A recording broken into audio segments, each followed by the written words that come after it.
뭐 아무튼 아름다운 발사가 있었습니다. 네. 성공. 대한민국이 이제 진정한 핵 보유국으로 자리를 잡고 있는. 이분 진짜 입이 문제야. 저놈 핵보유는 입이. 무슨 핵보유. 핵보유는 아닙니다. 네, 누리호의 4차 발사가 있었습니다. 자, 일상적으로 여러분들이 이제 정보에서 들을 수 없는 이 누리호의 발사의 그 가치에 대해서, 군사학적 가치에 대해서 송작가 TV에서 국가기밀을 여러분한테 털어드릴 테니까 먼저 뉴스부터 정리해보고 요거 이후에 추가 분석을 해드리겠습니다. 네, 우주항공청과 한국항공우주연구원이 독자 개발한 한국형 발사체 누리호의 4차 발사가 성공했습니다. 자, 이로써 우리나라는 독자적인 우주 수송 능력을 다시 한번 확고히 했는데요. 지금 누리호 2차, 3차에 이어서 4차 발사까지 연속 성공함으로 인해서 누리호에 대한 신뢰성이 향상이 됐습니다. 그리고 무엇보다 최초의 민간 공동 발사였는데요. 체계 종합기업인 하나 에어로스페이스가 발사체의 제작, 조립을 총괄했고요. 항우연의 발사 운영에 참여를 했습니다. 자, 이번 성공은 우리나라 우주산업의 생태계가 정부 중심에서 민간 중심으로 바뀌는 중요한 전환점이 될 것으로 평가되고 있습니다. 자, 뭐 여러 가지 의미들이 있습니다. 일단 제일 중요한 게 윤석열이 이 한국우주연구원을 팔아먹어가지고 하나가 이거를 사들였다는 거죠. 그래서 연구진은 그대로 유지를 했고 기술은 유지를 했으나 이제 국가 사업이 아닌 하나의 민간 사업이 되었습니다.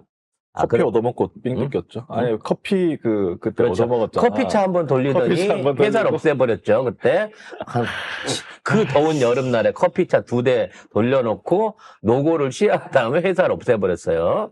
아무튼 뭐 많은 인력들이 빠져나가기도 했습니다만 어찌됐거나 하나가 인수를 해서 4번째 발사, 상업용 발사에 성공했다는 점은 의미가 큽니다. 왜냐하면 이 상업용 발사 성공을 통해 갖고 앞으로 지속적인 발사를 할 수 있는, 그래서 우리 위성만 띄우는 게 아니라 외국의 위성도 받아서 띄워줄 수 있는 이러한 능력들을 확보했다라는 면에서 의미가 크다고 볼 수 있을 것 같아요. 이번에 13기가 탑재가 됐대요. 그래서 역대 최다 위성 탑재고 주 탑재체 이제 차세대 중형 위성 3호, 그다음에 부탑재 위성 12기, 2기씩 20초 간격으로 뭐 분리하는 고도의 기술이 뭐 들어갔다 이러는데, 아무튼 기술도 좋아졌고 위성을 많이 올렸다. 그리고 여기에 의학 연구, 신약 개발, 여기에 이제 여기 실험을 한대요. 우주 바이오 실험 장치를 통해서 무중력 환경에서 줄기세포, 암세포, 심혈관 질환 반응 연구, 뭐 이런 거, 지상에서는 이제 불가능한 실험, 난치병 치료제, 신약 개발, 이런 거를 하고, 통신 및 GPS 장애 예방, 그러니까 야간 발사를 통해서 우주 날씨, 그러니까 오로라, 플라즈마 이런 거를 관측을 하고, 그다음에 태양 때문에 왜 우리 스마트 통신 이거 뭐 전화 안 되고 그러잖아요. 하죠. 네. 네, 그런 거, 그다음에 내비게이션이나 전력망 오류 예방하는 기술, 이런 걸 또 개발할 것이고, 기후 재난, 그다음에 감시 대응, 요렇게 하는 겁니다. 예. 자, 관련해서 송 작가식의 이제, 왜냐면 지난번 호주에 쏜 것도 있으니까. 네. 그거는 네. 호주에 이상한 발사체가 다시 재진입해갖고 우리가 우연히 지나던 우리나라 잠수함이 호주 앞바다에 건져온 사건이 있었잖아요. 요거랑 비슷한 맥락에서 이게 이제 어떤 의미가 있는지를 여러분한테 일단 설명을 드리자면, 일단 중량이 960kg으로 늘었습니다. 그 얘기는 뭐다? 지난번 500kg 정도 갔거든요. 이제 탄두 중량을 거의 100%, 여기 풀로 채워봐야 120kg 정도밖에 못 채워요. 왜냐하면 이제 이 로켓의 추진체의 어떤 그 무게와 역량을 봤을 때, 요게 우주 궤도에 진입하기 위한 어떤 그 추진량을 생각하면 한 1톤 200 정도가 풀인데, 거의 풀 사이즈에 가까운 발사체를 실어서 보냈다는 거죠. 따라서 앞으로 여기에다가 핵탄두를 시켜야 된다고 하면, 말하자면 1톤 규모의 핵탄두가 가능해지게 됩니다. 자, 중요한 건 이거를 한 덩어리만 보낸 게 아니라 13덩어리를 보냈다는 거예요. 이 얘기는 뭐다? 궤도 재진입을 할 수 있는 최소한 12개에서 13개를 분리해갖고 투하할 수 있는 분리 핵탄두 기술에 대한 초등 실험이 완료됐다는 겁니다. 이게 무슨 의미냐? 일반적으로 지금 현재 유통되고 있는 일반적인 다단두, 그러니까 여러 개의 다단계 여러 개의 핵탄두를 나눠서 분리 궤도 진입을 시키는 미사일들 같은 경우에 굳이 그렇게 계속. 아니, 이거 해야 돼요. 해야 돼요. 왜냐면 이 미사일들 같은 실증 기술을 우리가 이번에 이 13단 분리로 보여줬단 말이야. 근데 보통 그 미사일들 한 90kg 톤, 그러니까 TNT 9만 톤 정도 되는 다단두 탄두 하나의 무게가 보통 95에서 100kg 정도 되는 거예요. 그러니까 이번 기술은 우리가 만일에, 이건 만일이지만 핵 보유를 하게 된다 그러면 최소한 90kg 톤 정도의 다단두 10개에서 12개를 분리 발사할 수 있는 기술을 확보했다라고 보는 게 이게 맞는 겁니다. 그리고 두 번째 뭐냐면 이번에 위성들을 13개를 전부 다 따로 제 궤도에 안착을 시켰어요. 이 고도가 600km 정도 됩니다. 지상 600km 고도에서 이 위성들을 전부 다 제자리에 컨트롤 해갖고 이 화물찬 캐노피를 넣어갖고 제자리에 위치를 시켜갖고 이거를 올려놨는데 이게 우리나라의 순수한 기술로 이걸 이뤄냈다는 거죠. 그래서 이게 이번 기술 안에서 또 중요한 맥락이 하나 있습니다. 이거를 좌우 방향으로 사출하는 데 성공했다는 거예요. 좌우 방향으로 사출한다. 네. 이게 무슨 의미냐면 이 위에 올려가지고 인공위성을 왼쪽으로도 쏴보고 오른쪽으로도 쏴보는 실험에 성공했다는 거예요. 아. 이렇게 되면 우리가 정지궤도 또는 고속궤도 또는 역궤도 등등 여러 가지 방면으로 우리가 원하는 위성들을 위치시킬 수 있는 능력을 확보했다는 겁니다. 그래서 600km 정도 높이에다가 우리가 지구 궤도, 그러니까 지구 공전 궤도하고 똑같은, 자전 궤도하고 똑같은 속도로 그거를 쏘아놓게 되면 사실상 동아시아 전체를 한꺼번에 관측할 수 있는 관측 위성이 앞으로 우리 것이 될 수 있다는 것이죠. 그래서 지금 이번에 올라간 그 발사체가 13개인데 12개만 지금 종류가 밝혀져 있어요. 하나는 뭘 보냈는지 모르는 위성이 하나 있습니다. 저는 그 안에 방금 얘기한 정지궤도 탐사를 위한 시험체가 하나 들어가 있을 것이다 라고 생각을 합니다. 어쨌든 우주 발사체하고 ICBM은 엔진 추진력, 단 분리 기술, 유도 제어 기술 이런 핵심 원리 90%가 똑같습니다. 똑같은 거예요. 그러니까 발사체나 위성을 실드냐 ICBM이나 탄두를 실드냐 차이인 거죠. 네. 근데 그거를 성공을 했어. 두 번째, 우리가 딱 1시 15분에 맞춰가지고 발사를 성공했다는 겁니다. 그게 뭐냐면 이번 이제 1시 15분에 이걸 맞춘 이유는 0시 아닌가요? 아니 이게 몇 시지? 고고가 궤도에 진입하는 시간까지 다 합친 거예요. 왜냐하면 그 1시 15분이라는 그 시간이 그 지구의 자전 궤도 안에 북극이 딱 그 밤으로 가장 깜깜한 밤으로 들어가는 그 시기인 거예요. 그 시기에 그 위치에 우리가 정확하게 시간을 맞춰서 쐈다는 거야. 그 얘기는 대부분의 미사일이나 자꾸 로켓이나 이런 발사들이 일기라든지 여러 가지의 어떤 영향을 받아가지고 그 시간대에 정확하게 맞춰가지고 거기다 쏜다고 하는 게 굉장히 어려운 기술이에요. 타겟팅을 하는 게. 그래서 지금요. 우리나라가 ICBM 개발한 거라던데 실제로? 그랬더니 항공우주연구원이 아니라니까. 우리는 평화적 목적으로 한 거예요. 그러니까 우리가 이제 90%만 같을 뿐이야. 그럼 99%만 10%가 다르잖아. 10%가 달라. 우리 농축을 20%만 하기로 했잖아. 압력! 그럼. 예. 근데 연료!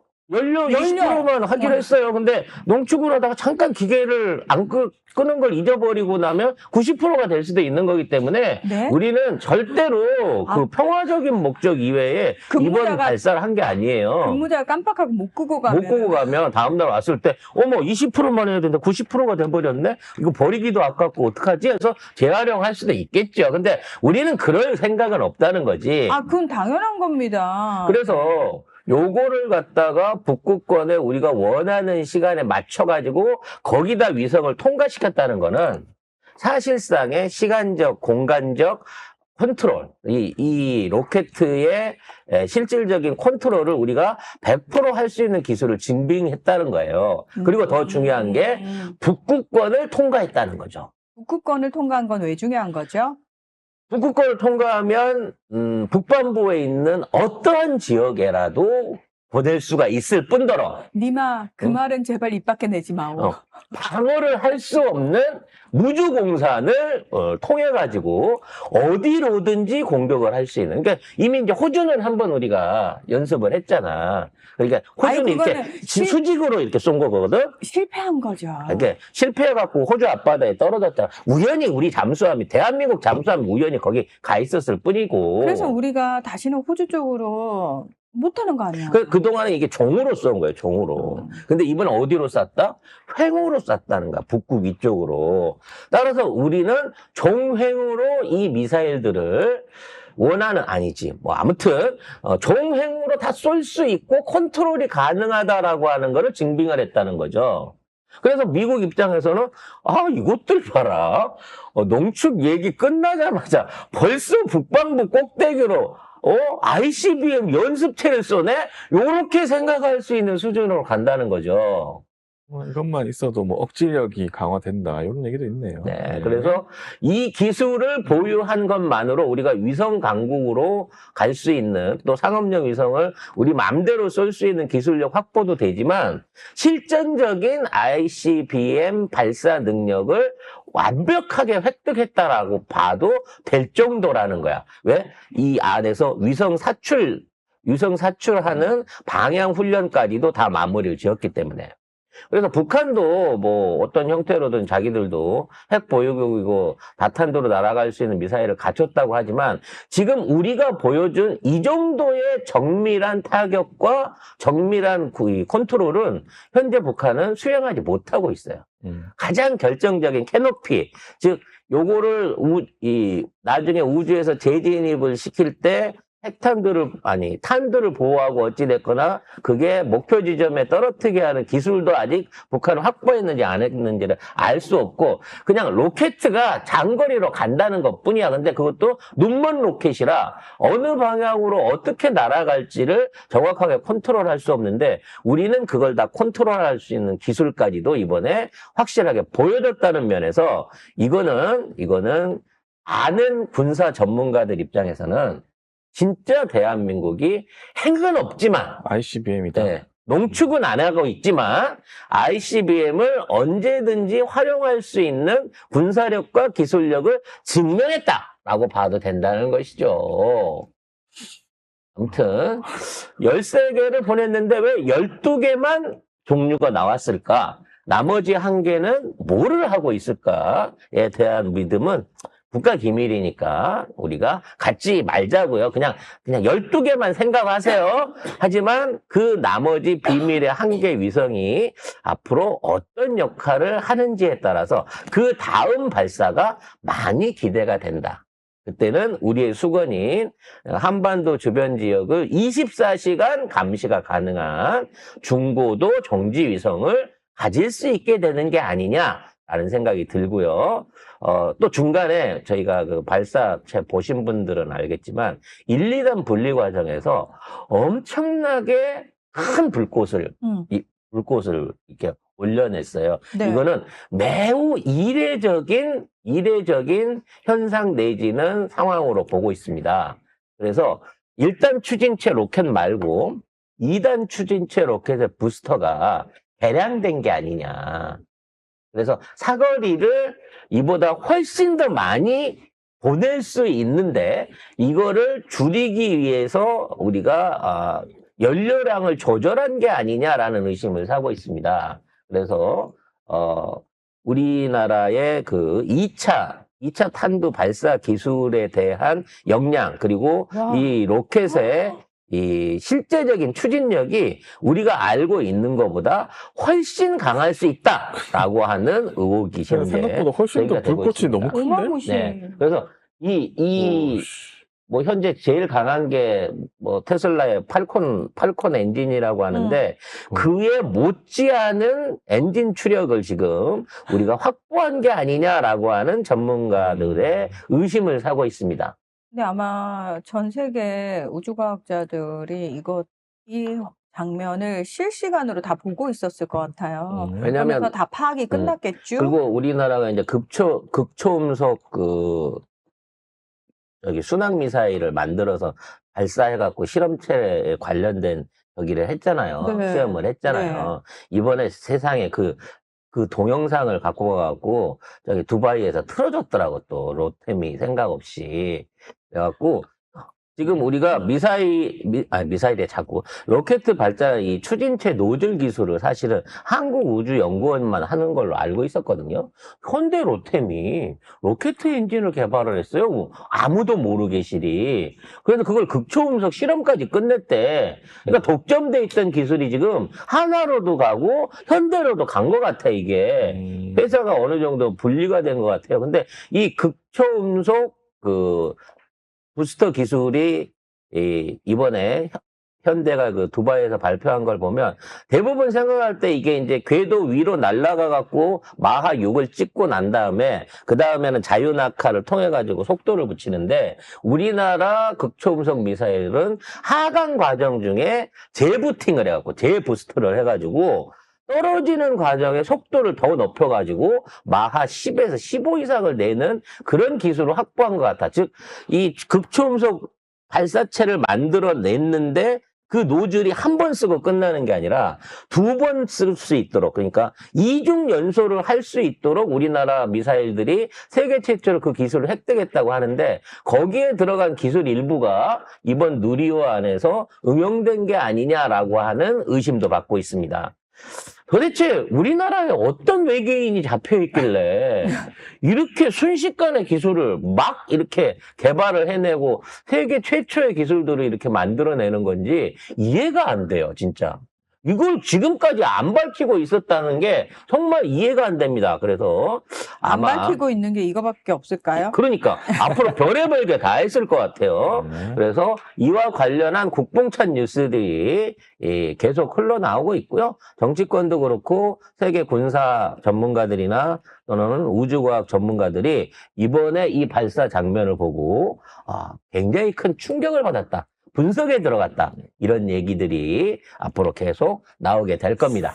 한 입장에서는 이러면은 대화하러 나와야지. 그렇지. 버팅기는 거 그만해야지. 지들은 경운기 하나 갖고 와서, 야, 나 사차 뺐다 그랬는데, 아이고, 나는 쓰던 차 그냥 끌고 나왔었는데, 페라리를 끌고 나온 거예요, 우리가. 이제 기술력이고, 뭐, 무기 억제력, 뭐를 보더라도, 북한이 우리한테 니네 이거 없지라고 자랑할 만한 특화된 기술은 이제 사라졌다라고 보는 게 맞을 것 같습니다. 솔직히 뭐 북한하고 우리하고 모든 면에서 다 우리를 북한이 앞지를 수 있는 게 있나요? 그럼요. 우리나라 국방비가 걔네 GDP의 아유. 4배예요. 아우 네, 돈 진짜. 없이 무슨 기술 개발이 있을 수 있겠습니까? 진짜 말통하고 한민족이니까 봐줬던 거야. 아주 그냥. 자, 앞으로 빨리 반성의 자세가 나오기 바라겠고요.